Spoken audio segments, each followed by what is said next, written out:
Hello बच्चों, let's see this question. Which of the following pair of d orbital will have electron density along the axis?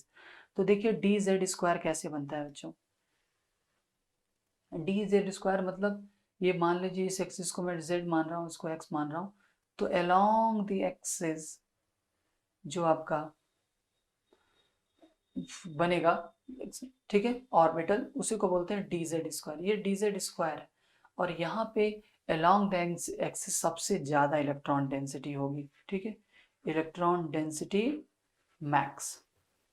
अब d x square minus y square की बात करें तो इसका जब आप एक्सिस बनाते हो तो देखो बच्चों, इसको एक्स मान लो, इसको वाई, तो d x square minus y square का जो ऑर्बिटल कुछ इस तरीके से बनता है. ठीक.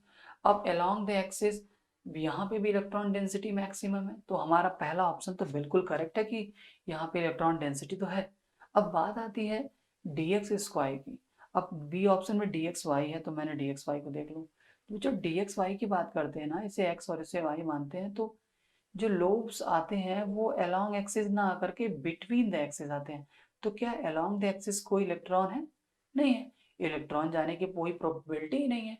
तो इसलिए यहाँ पे इलेक्ट्रॉन डेंसिटी क्या हो जाएगी? जीरो अलोंग द एक्सिस के केस में. तो ये ऑप्शन बिल्कुल नहीं होगा.